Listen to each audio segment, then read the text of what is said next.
Kasabay ng selebrasyon ng Valentine's Day, ipinakilala ng kapamilya aktres na si Karina Bautista sa publiko ang kanyang non-showbiz boyfriend, ang Philippine Men's Ice Hockey Team captain at coach na si Manny Villones.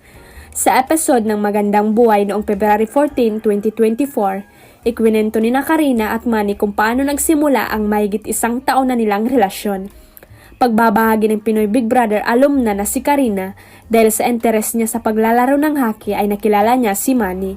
Si Manny raw ang nagsilbi niyang coach noong nagsisimula pa lang siya sa kanyang training sa hockey. Kwento ni Karina, siya ang coach kasi ng national team, siya ang captain. So yung women's team, siya ang nagtitrain sa amin before that time. Tapos nagwa-warm up kami, so noong nag-hockey ako, doon ko na siya nakilala sa ice rink. Hindi naman daw inaasahan ni Karina na mauuwi sa totoong relasyon ang nooy pagtuturo at pakikinig lang niya kay Manny. Kinoach ka niya? Opo, ta siya ang coach kasi ng national team.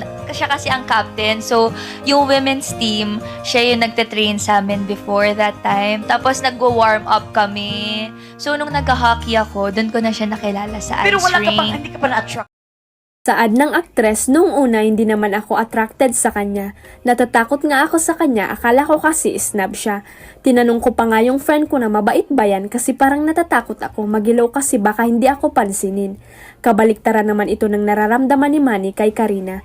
Pag amin ni Manny, unang beses pa lamang niya makita si Karina ay naganda na siya rito. Hindi rin daw niya alam na artista ito kaya naman nakakasiguro raw siyang totoo at tapat ang pagmamahal niya sa dalaga. Sabi niya, I was like, wow, she's pretty while she's playing hockey. Because I didn't know what she did before. She could be a model or something. Cause I don't know anything about her at first. Makalipas ang ilang buwan, naglakas loob na raw si Manny na formal na yayain si Karina na makadate niya. Wala ka pang, hindi ka pa na-attract sa kanya. Hindi pa.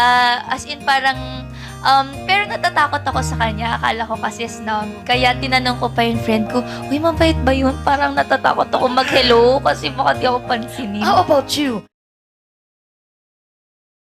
Huwag kalimutang i-click ang subscribe button at i-ring ang notification bell para sa latest at legit chika updates.